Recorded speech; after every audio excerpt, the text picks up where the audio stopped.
a lot of people give 50 Cent credit for destroying Ja Rule's career, and I've heard it argued by some people who make very compelling cases that Ja Rule's career was already in a death spiral by the time 50 started going in on him. My opinion is this: every music has its time. All right, Ja's biggest music really can be looked upon as pop. All right, great hooks, upbeat, happy music that older people can play. Very, very light curse words. You know what I'm saying? J-Lo singing, Ashanti singing, everybody's singing. These are major stars. It was just a time for a shift for some gangster shit, and 50 was the gangster shit. And once he got with Doc, see, it's about timing, bro. Yeah. Like, Ja's music had its time. Now here comes some gangster shit. It didn't have to be 50. It could have been somebody else. The music was gonna push Ja's music aside, not necessarily Ja's career, because he's never lost his career. Ja still makes a lot of money.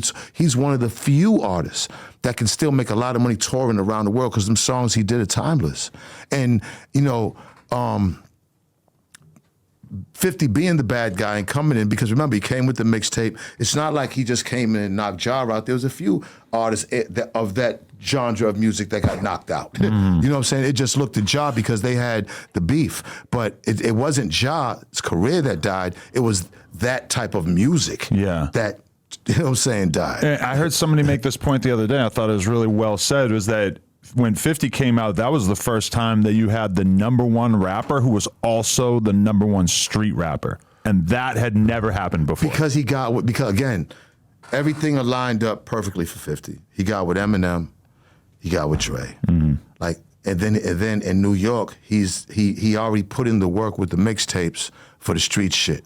It just was a perfect situation. Because we were so used to, at that time, if you wanted to be this big commercial rapper, like when you go back and listen to albums from the late 90s and shit, it'll be like a bunch of dope shit, and then there'll be a couple shamelessly pop records. You were just basically forced to make those records. That was the only way that the labels were going to take a big risk on you. Yeah. And now a big NBA YoungBoy song typically sounds like a fucking NBA YoungBoy song. There's no label telling them that they need to do something different. We need to do a pop song so we can get it on Power 73. Like, there's none of that shit no more. You know what I'm saying? Which is good. Right. You know, it's like, thank goodness for that.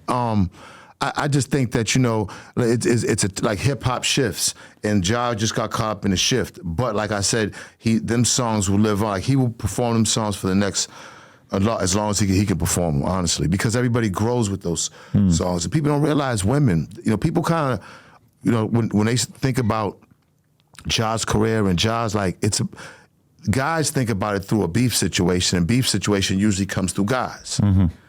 Women ain't thinking about that shit. Right. Women want to party, have a good time, drink, shop. You know what I'm saying? Yeah. That beef and shit, they're not impressed with that shit. You know what I'm saying? It's the guy's mentality.